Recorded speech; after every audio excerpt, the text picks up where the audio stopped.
మేడ్చల్ జిల్లా కాప్రా మండలం Jawahar Nagar municipal corporation పరిధిలో గాంధీనగర్ సర్వే నెంబర్ 324కు సంబంధించి బోయిని మంగ 2017 సంవత్సరంలో బోయిని మంగ ఒక దళిత మహిళ, ఇలా ఒక దళితింటి బిడ్డ 2017 సంవత్సరంలో ఆమె ప్లాట్ కొన్నది. ఎప్పుడు కొన్నామమ్మా ఇక్కడ ప్లాట్? 2017 సార్. ఎన్ని గజాల ప్లాట్ కొన్నది? 180 గజాలు. 180 గజాల ప్లాట్ కొన్నది. ఆ ప్లాట్ ఇదే. కానీ 2017లో నేను వాస్తవంగా షాపుద్దీన్ అనే వ్యక్తికి నేను ఎన్ని పైసలు ఇచ్చినావు? 3,30,000. 3,30,000 ఇచ్చి ఈ ప్లాట్ కొన్నాను. ఒక మహిళ అయి ఉండి నా భర్త పెరాలసిస్ పేషెంటు ఇవాళ భర్త ఉన్నప్పటికీ ఇవాళ వెనక ముందు ఎవరూ లేరు. కానీ ఇప్పటికీ కష్టం చేసి పైసా కూడబెట్టి నేను ఈ ప్లాట్ కొన్నాను. కానీ ఈ ప్లాట్ కొన్నప్పటి నుంచి కూడా నన్ను వివాదాలు వెంటాడుతున్నాయి, వేధింపులు వెంటాడుతున్నాయి. అనేక సార్లు జవహర్ నగర్ పోలీస్ స్టేషన్ పరిధిలోకి వెళ్ళాను. పోలీసులు కూడా నాకు సహకరించారు. జవహర్ నగర్ పోలీసులు 2017 సంవత్సరాల నుంచి కూడా ఇప్పటి వరకు కూడా న్యాయం నా వైపే ఉన్నదనే విషయంలో జవహర్ నగర్ పోలీసులు కూడా కొంత సానుభూతి వ్యక్తం చేశారు. బోయిని మంగ పైన ఆమె చెప్తుంది. ఇవాళ బోయిని మంగను అడిగి విషయం తెలుసుకున్నాము. ఇంత కీలకమైనటువంటి అంశం ఏంటంటే 2017 సంవత్సరంలో ఈ ప్లాట్ కొంటే ఇక్కడ ఉన్నటువంటి కొందరు వ్యక్తులు వాళ్ళు దాసు తర్వాత సిమెంట్ రాజు, ఇవాళ రింగుల నరసింహ, దుర్గేష్ అనే వ్యక్తులు నన్ను చాలా కష్టపెడుతున్నారు, తిప్పల పెడుతున్నారు. నేను ఎన్నిసార్లు పోలీస్ స్టేషన్కి పోతే కూడా వారిపై పోలీసులు కూడా ఇవాళ మందలింపు చేశారు. షాపుద్దీన్పై కూడా చట్టరీత్యా కేసు బుక్ చేశారు. నన్ను చీటింగ్ చేసిరని చెప్పేసి ఈ మహిళ పేర్కొంటుంది. అమ్మ, మీరు పోలీస్ స్టేషన్కి జవహర్ నగర్ పోలీస్ స్టేషన్కి ఆనాడు సిఐ గారి దగ్గరికి పోయినప్పుడు 2017, 18, 19లో మరి ఆనాడు సిఐ గారు మీరు ఆర్టీఐ పెట్టుకోమని అన్నారట. అంటే ఇప్పుడు మీరు ఒక డాక్యుమెంట్ చూపిస్తున్నారు.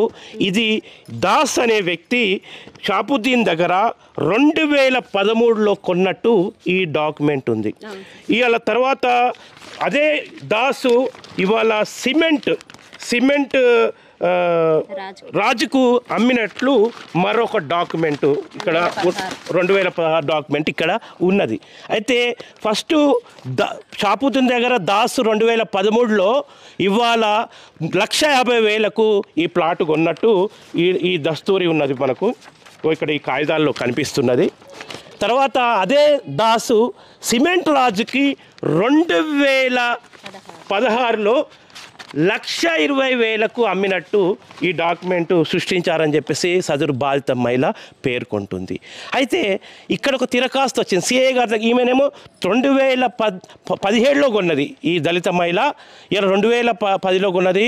భర్త కష్టం చేయలేని పరిస్థితి, ఆయన మంచాన బారిన పడ్డ పరిస్థితి, పెరాలసిస్ పేషెంటు. ఈ పైసా కూలి పని చేసుకొని కూడగట్టుకుంటే ఇట్లా నాకు ఇట్లాంటి డాక్యుమెంట్ల ద్వారా నా భూమికి మీదకి వచ్చి కబ్జా చేస్తున్నారు సార్ అంటే ఒక జవహర్ నగర్ సిఐ సార్ ఒక అద్భుతమైన ఆలోచన వచ్చింది ఆయనకు. ఏంటంటే, అమ్మ మీరు ఆర్టీఐకి పెట్టుకోండి. అంతకుముందు ఎంఆర్పిఎస్ నాయకుడైనటువంటి మందకృష్ణ మాదిగ దగ్గరకు తిరిగింది న్యాయం కావాలని, అందరినీ వేడుకున్నది. ఇలా ఒక అద్భుతమైనటువంటి సలహా న్యాయ పరిష్కారం కోసం జవహర్ నగర్ సిఐ గారు సైజుల్ గారు ఏం చెప్పాడట, మీరు ఆర్టీఐ పెట్టుకోమని చెప్పాడట. ఈ ఆర్టీఐ అప్లై చేసుకుంటే ఆర్టీఐ ఈ 2 డాక్యుమెంట్ షాపుద్దీన్ దాస్కు అమ్మినటువంటి డాక్యుమెంట్ కావచ్చు, తర్వాత దాసు సిమెంట్ రాజుకు అమ్మినటువంటి డాక్యుమెంట్ కావచ్చు. ఈ 2 డాక్యుమెంట్ మన చేతిల్లో ఇప్పుడు ఉన్నాయి. అయితే ఈ డాక్యుమెంట్ ఫేక్ అని చెప్పేసి ఇట్లా ఇది చూపెట్టు.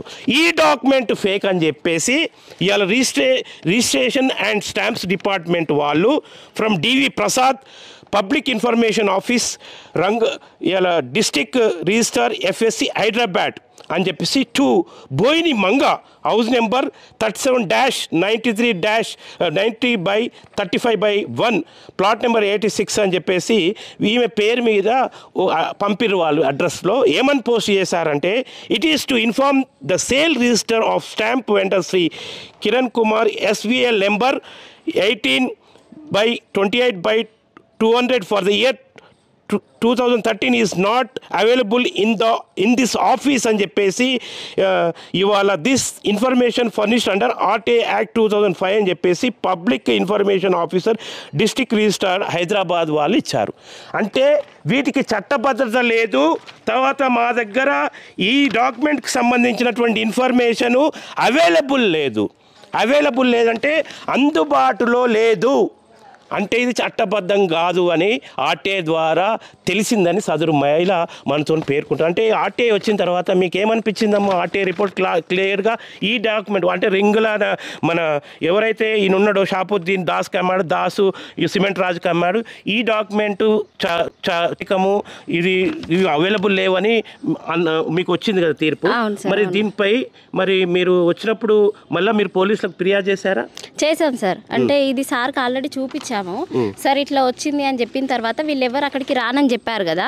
సో వాళ్ళు ఇంకొకసారి అక్కడికి వచ్చి ఏం చెయ్యాలని అంటున్నారు కదమ్మా, నీ సైట్ మీదకి వాళ్ళు రానంటున్నారు కదా, అది అక్కడ అట్లా పెట్టుకో, వచ్చినప్పుడు మళ్ళీ వాళ్ళు వచ్చినప్పుడు ఇది నా దగ్గరికి తీసుకొని వస్తే వాళ్ళ మీద కేసులు చేస్తా అని చెప్పారు సార్. ఇంకొక ట్విస్ట్ ఏంటంటే ఈ కబ్జాల పర్వంలో ఇంకో ట్విస్ట్ అంటే ఒక ఒంటరి మరి భర్త మంచాన బారిన పడ్డాడు, పెరాలసిస్ పేషెంట్.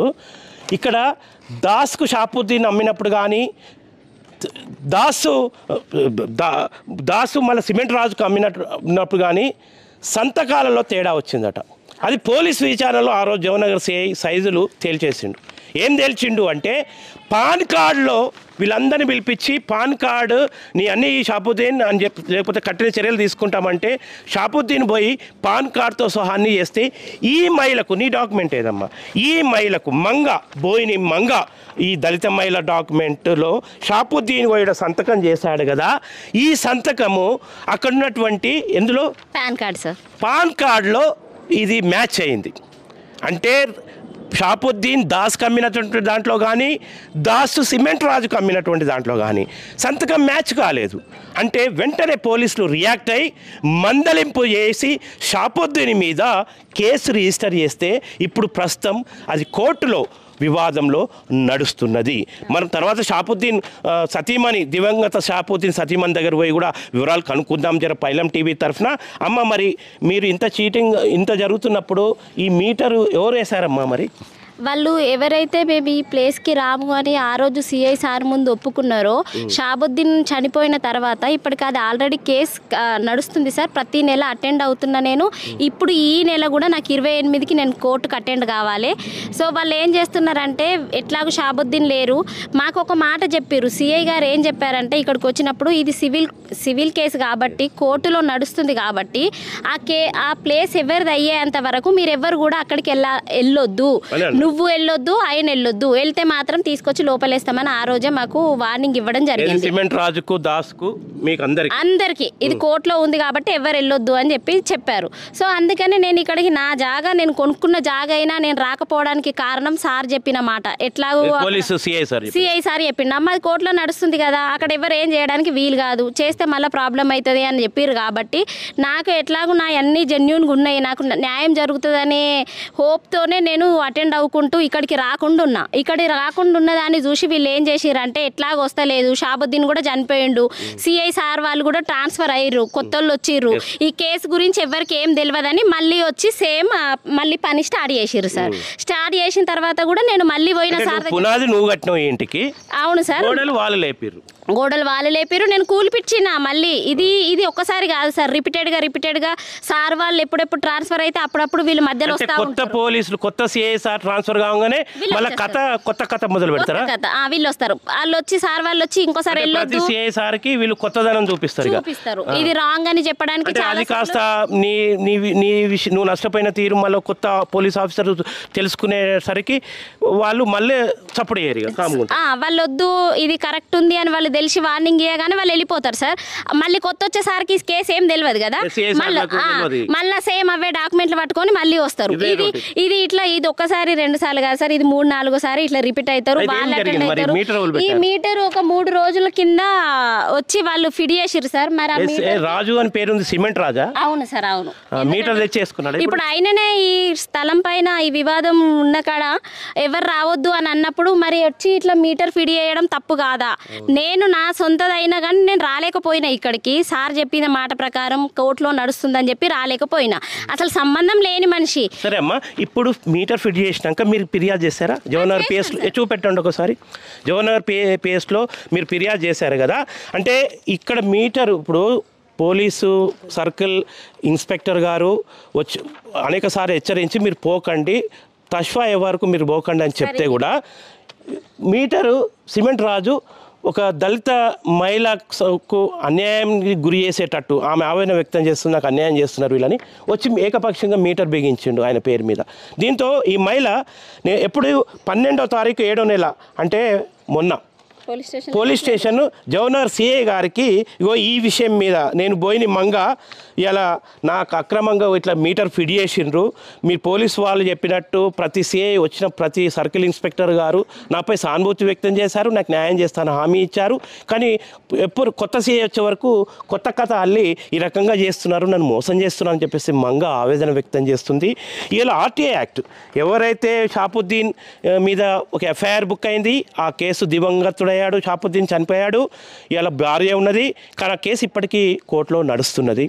ఆనాడు పాన్ కార్డులో మాత్రం బోయిని మంగా పేరు మీద మ్యాచ్ అయింది షాపుద్దీన్ అమ్మినటువంటి డాక్యుమెంట్స్ ఏదైతున్నాయో, కానీ అదే ఈ ఇప్పుడు ఎవరైతే ఈ దాస్ అండ్ సిమెంట్ రాజుల ఏదైతే లావాదేవీలలో సంతకాలు ఉన్నాయో అది షాపుద్దీన్ సంతకము పాన్ కార్డ్ సంతకంతో మ్యాచ్ కాలేదు. అట్లాగే ఆర్టీఐ, ముఖ్యంగా ఆర్టీఐ కూడా నాట్ అవైలబుల్, సదరు కాయిదాలు మాకు అందుబాటులో లేవు అంటే it is to inform that మన పలాని దస్తావేజులు ఏది SVL number 18/28/200 2013 is not available in this office అని చెప్పేసి ఆర్టీఐ వారు కూడా వీటి యొక్క ఎవరైతే ఇక్కడ దాస్ ఉన్నాడో రాజులు ఉన్నారో వారికి సంబంధించిన దస్తావేజులు మాకు అందుబాటులో లేవని RTI original public information officer Hyderabad district register అని చెప్పేసి మనకి ఇక్కడ స్పష్టంగా కనిపిస్తున్నది. కాబట్టి ఇవాళ మహిళకే అన్ని అనుకూలంగా, దళిత మహిళకు పాపం మంచాన పడ్డాడు భర్త, పెరాలసిస్ పేషెంటు, మరి పోలీసు వాళ్ళు అయితే నాకు న్యాయం చేస్తున్నారని పోలీసు వారిని కూడా అభినందిస్తుంది మంగా, నాకు తోడుగా ఉన్న నాకు ఒక ధీమాగా ఉన్నారు అని అంటున్నది సహజంగా. మరి చూద్దాం, మరి ఇప్పుడు చర్యలు తీసుకుంటా అని చెప్పారా పోలీసు వాళ్ళు? ఇప్పుడు చెప్పారు సార్, నిన్న సైట్కి వచ్చారు సార్, వచ్చి చూసినారు, అంతా చూసి దీని మీద వాళ్ళ ఈ డాక్యుమెంట్ మీ డాక్యుమెంట్, ఇప్పుడు వాళ్ళకి పాత వాళ్ళకంటే డాక్యుమెంట్స్ అన్నీ కూడా తెలుసు కదా సార్, కొత్త సార్ వాళ్ళకి మళ్ళీ ఫస్ట్ నుండి కదా కేసు తెలియదు కదా, ఒకసారి మళ్ళీ నేను అంతా చూసి ఎంక్వైరీ చేసి నేను చెప్తానమ్మా అని చెప్పారు. దీని మీద ఏంటంటే ఆల్రెడీ కోర్టులో కేసు ఉంది కాబట్టి నేనేమని వేసిన అంటే కోర్టు కేసు మీద మేము కోర్టులో కేసు నడుస్తున్న జాగా మీద వచ్చి వాళ్ళు ఇట్లా మళ్ళీ కన్స్ట్రక్షన్ స్టార్ట్ చేసిరు సార్ అని చెప్పి నేను కంప్లైంట్ చేయడం జరిగింది సార్. అవునమ్మా, అయితే వచ్చిన ప్రతి సర్కిల్ ఇన్స్పెక్టర్కి ఇలా కొత్తదనం చూపిస్తున్నట వాళ్ళు. పాత సిఏ అర్థం చేసుకునే లోపట్నే వీళ్ళను మందలించే లోపట్నే కామ్గా ఉంటున్నారట, అంటే మౌనంగా ఉంటున్నారు. సిఏ ఎప్పుడైతే ట్రాన్స్ఫర్ అవుతారో మన జవహర్నగర్ సిఏగా ఎవరైతే ఉన్నారో వాళ్ళు ట్రాన్స్ఫర్ సదరు సిఏ గారు ట్రాన్స్ఫర్ అయిన వెంటనే మళ్ళీ కొత్త కథ పెడతారట.